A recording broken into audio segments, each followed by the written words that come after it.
गुस्सैल स्वभाव के थे रवि किशन के पिता। अक्सर अपने बेटे पर भड़क जाते थे, कभी कभी जान लेने पर उतारू हो जाते थे। सांसद और एक्टर रवि किशन ने पिता के साथ अपने रिश्तों पर बात की है। रवि किशन ने कहा कि उनके पिता नहीं चाहते थे कि वे एक्टर बने। वे एक पुजारी थे। चाहते थे कि बेटा या तो किसानी करे या सरकारी नौकरी निकाले। हालांकि रवि किशन का मन एक्टिंग और डांसिंग में लगता था। एक बार रवि किशन रामलीला में परफॉर्म करने चले गए। जब यह बात पिता को पता चली तो उन्होंने बेटे को खूब मारा। रवि किशन ने कहा कि उनके पिता एक साधु संत आदमी थे, उनके अंदर संवेदना औरों के मुकाबले कम थी। इसलिए वो इतना नाराज हो गए थे कि बेटे का खून भी कर सकते थे। हालांकि समय के साथ जब रवि किशन सफल हुए तो उनके पिता सबसे ज्यादा खुश हुए।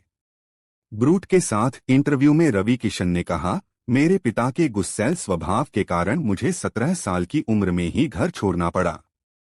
वे मुझे खूब मारा करते थे। माता जी को पता था कि उनके पति बहुत क्रोधित स्वभाव के हैं। उन्होंने मुझसे कहा कि बेटा भाग जाओ। इसके बाद जेब में 500 रुपए रखकर मैं घर से मुंबई की तरफ निकला पड़ा। उनकी पिटाई की ही देन है कि मैं एक्टर बन पाया।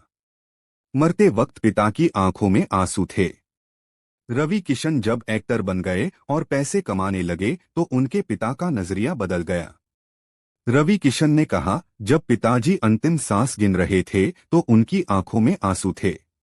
उन्होंने मुझे कहा कि तुम हमारे गौरव हो। बचपन से ही एक चीज मेरे दिमाग में क्लियर था कि मुझे अजनबी मौत नहीं मरना है। हर इंसान एक मकसद के साथ पैदा होता है। मुझे मेरे मकसद ने ही रवि किशन बनाया है।